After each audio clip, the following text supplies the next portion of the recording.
Alright, so now I did a video talking about Ghostbusters coming out. Like there's news now that Sony's thinking about doing a Ghostbuster animated series. Well, before we talked about that, I might release a video because I did a video on like like one of those vlogs I did. I might release it, I might not, depending how I fucking feel right now. So we'll talk. We'll talk briefly about that. Then we'll go to this show. First off, yeah, Sony's announced they're doing a Ghostbusters. They're doing the anime movie Ghostbusters like they're doing the anime movie Spider-Man. And the reason Sony's doing that is because it's cheaper to make. Ladies and gentlemen, it's very cheap to make an animated movie compared to a live-action movie. It's easier to do. The animated movie costs maybe what, $9 to $10 million per se, and they can get the money back in their budget, and they know that. So it's smarter for them to go that route. They don't have the money now to start tossing now to like they did before. So this is a smart move. I don't know if it's going to be connected into the film universe or it's going to be its own thing. Similar to the Spider-Man animated series, we just don't know. That's yet to be seen. With that being said though, let's talk about this one though. There's another Ghostbuster animated series that came out, what's called Extreme. Because in the 90s they had a lot of things. They had Extreme G.I. Joe, which we will not talk about. They had Teenage Sonic Underground, which is another show that was more darker. The 90s, they experiment with a lot of these properties, like we know, the Sonic the Hedgehog, like Teenage Mutant Ninja Turtles. They experimented and tried to take it a new direction, like a darker route, a more grittier route, a more realistic route, per se. Some were successful, some were failed.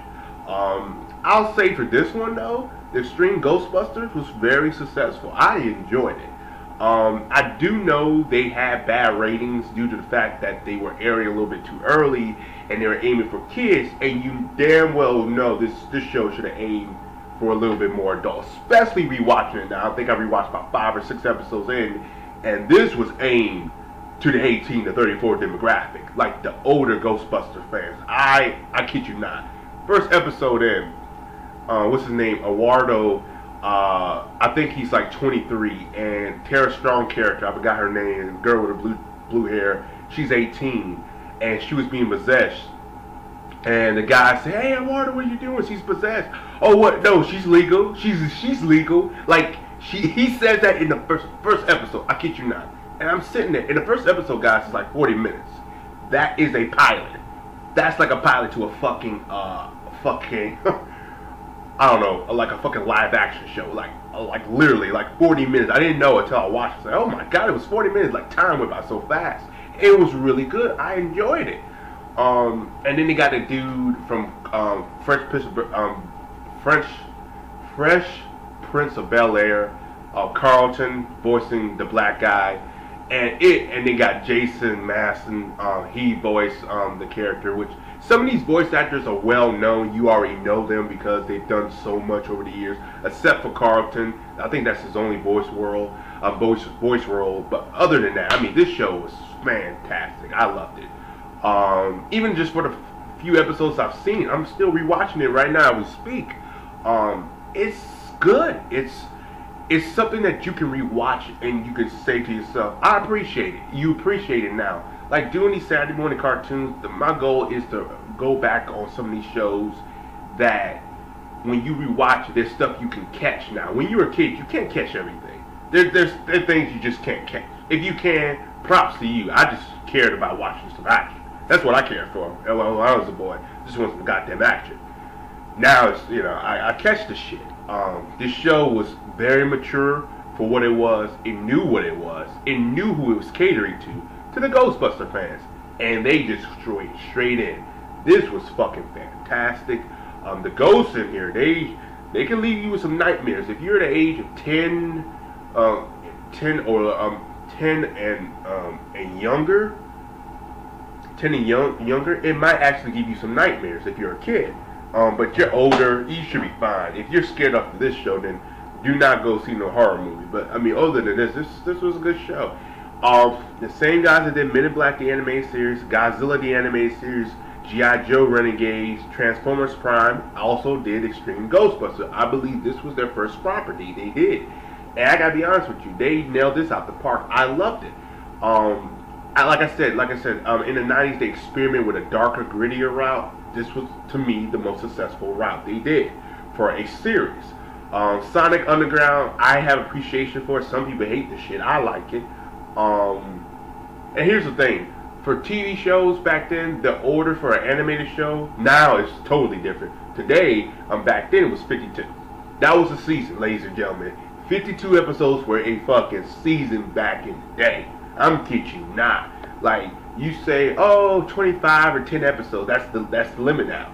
Back in the day, they're like, how many, look, we'll give you a full season that's 52, and you say to yourself, oh, that's fucking good, because that's syndication. That's already syndication. You already got the right to syndicate that shit. That means whatever network gets it, they have already an order of 52 episodes. So if that motherfucker aired 52 times, well, excuse me, if that shit airs once a week and it's 52 days out of the week, you get fucking paid. You get paid fucking well. And they're like, that's smart. Because the thing about Extreme Ghostbuster, they did air multiple times a week. Like, more than once. Well, I wouldn't say once, but they air once every day. And it was syndicated. That means they could air all those episodes. Because back then, cartoons, like I said, Saturday morning cartoons were not just a big thing. Cartoons in the mornings were a big thing. Cartoons were very huge back in the day because kids were into that shit. Now it's the reverse. Cartoons are not as big as they were because Cartoon Network, you know, and fucking Disney and Nickelodeon came in and they just wiped them all out. And the Saturday morning cartoons died. And just, you know what I mean. And morning I guess you'd say the wake up in the morning for cartoons persona is gone. There's no need for it now with Netflix and all the other shit. You get an instant.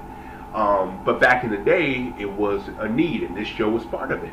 And I try to see the best I can, but some days I had to go to school, y'all, and I couldn't watch this. So you watching it again was really good. Bad thing about it though, this show. Let me say this again. This show has no DVD releases. None. I looked on Amazon. I looked on Best Buy. I looked everywhere. There's no DVD releases. They will never release these on DVDs. You might have to download that motherfucker and just instantly download that shit, and you might have to keep it like that. It's the download and make your own DVDs of it because they won't release them. The only ones I think they got released for the company that did this was Godzilla the animated series. I think Men in Black may have them, but you gotta look hard for those fuckers too.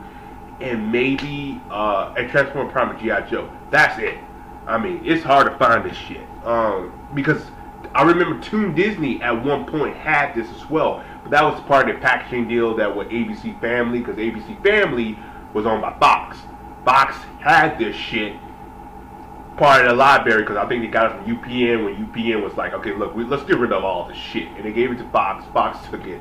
And remember when Fox Family Worldwide turned into ABC Family, and then Toon Disney got the fucker out of that, and they started syndicating that shit, and those fuckers got paid from that shit, you know what I mean?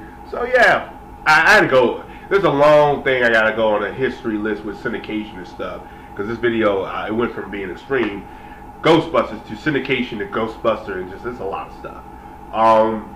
But yeah, I enjoyed this show, guys. This is one of my favorite, I guess you could say, spin-off sequels to a property like a Ghostbusters, a Teenage Mutant Ninja Turtle, a Sonic, or anything like that, or G.I. Joe that I liked.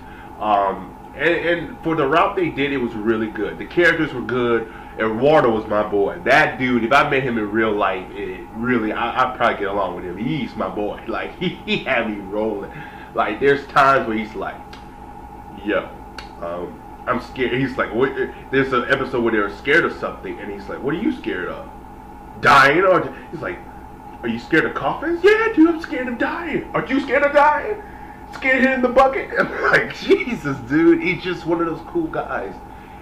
This was really good. I recommend this. I'm going to actually put the link in the description box below where you guys can go check it out on KissCartoon.com. Go check it out. It is worth the while. Just watch the first episode, 40 minutes. If you don't like this shit, then it may not be for you, but I promise you'll enjoy this.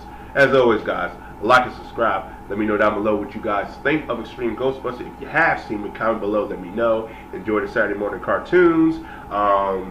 I am going to do another one probably for the following week as well. Go check it out. As always, peace. Have a good day, and I'll talk to you guys later.